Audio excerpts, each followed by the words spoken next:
Hi, Annie Amboto comes with Barros and Pips once again. Thank you so much to my subscribers. And those that are new, this is an opportunity for you to subscribe. Enjoy every moment. In today's Peep into Barros Land, we look at how to make a traditional oven and how to bake using this traditional oven.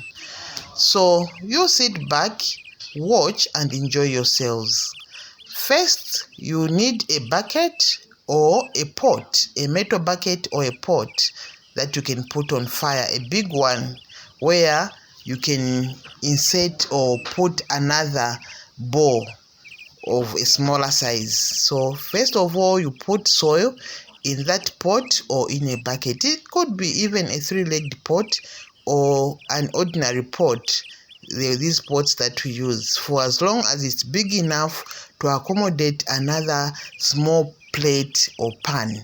So that's what we are doing there. After that, you arrange your stones where you're going to make the fire, and you make a fire. Okay, so this is what we are doing now. After you have made the fire, you put your pot of sand or your pot of soil on the fire before you start even preparing what you are going to cook.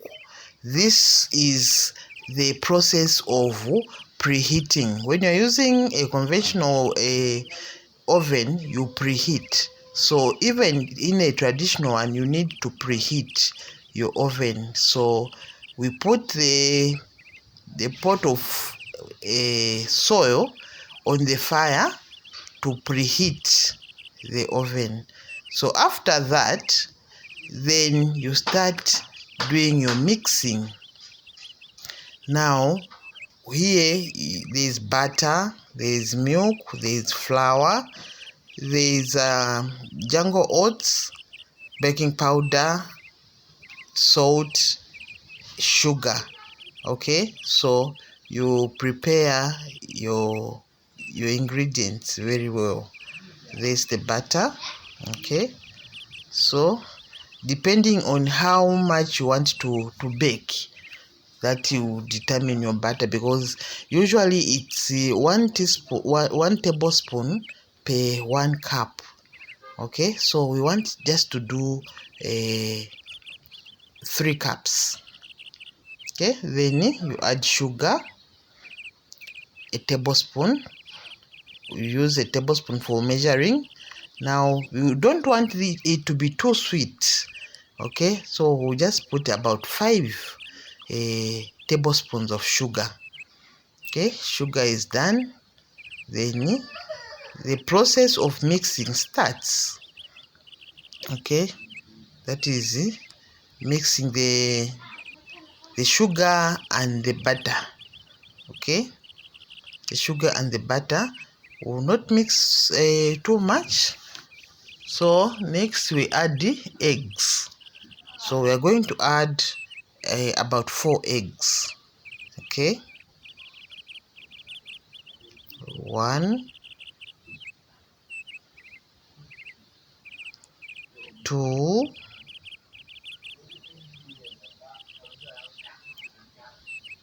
3,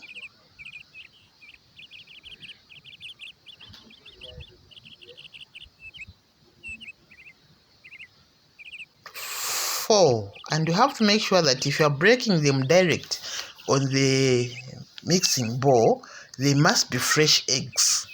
If they're eggs that have stayed for too long, it's very dangerous to break them direct on the mixing bowl, because you might find that some of them may have gone bad and then you spoil everything.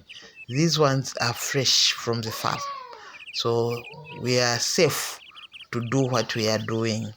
Okay, then you beat the egg into the sugar butter mixture. Then you add your flour, that is 1 cup. Then you add a teaspoon of baking powder, a leveled teaspoon of baking powder to a cup of flour.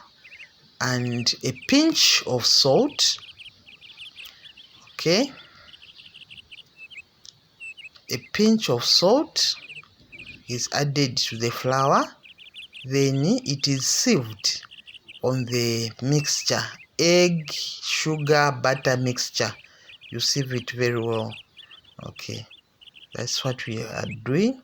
Now we are not going to use a whisk, but a cooking stick. Okay, a wooden stick or a wooden spoon to mix the flour into the mixture of butter, sugar and eggs. Okay, and then we'll start adding. After we have mixed it very well, then we'll start adding milk a bit at a time. Okay, so we're still beating it. Okay, you can see what is happening here. Meanwhile, our stove or our oven, a traditional oven, is warming up, is heating up. Okay, so I've been asked by some people that now these things that you are showing us, these methods that you are showing us, or how do we do them when we don't have an oven, electrical oven? So this is what prompted me to come up with this video now, to show that it is possible even when you are not in an electrical, okay, you don't have an electrical oven, you can still enjoy your baking. Okay, traditionally there's a way of doing that, so we'll see if this is going to work. Okay, but I'm sure I've done it before, and not once, not twice, but many times, and it has worked. So this is just a demonstration of how possible or how you could do that. Use a traditional or improvise, make for yourself a traditional oven. Okay, so we will be adding, after the third cup of flour, for each cup, remember, you add a teaspoon of baking powder and a pinch of salt.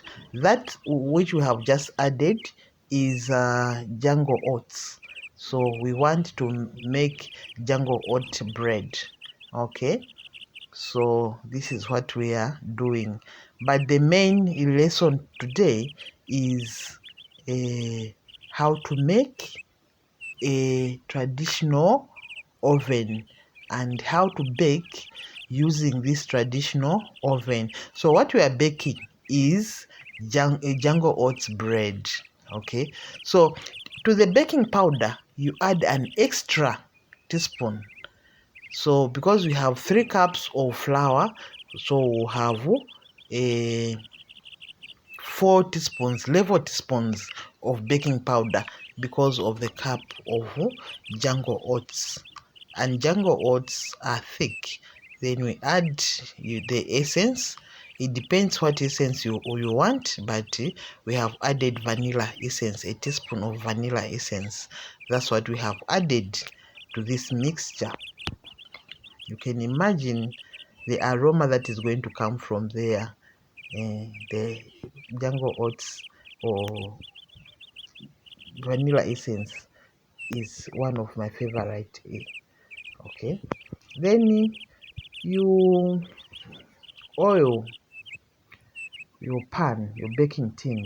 Okay, you apply oil to it to prevent whatever you are baking from sticking.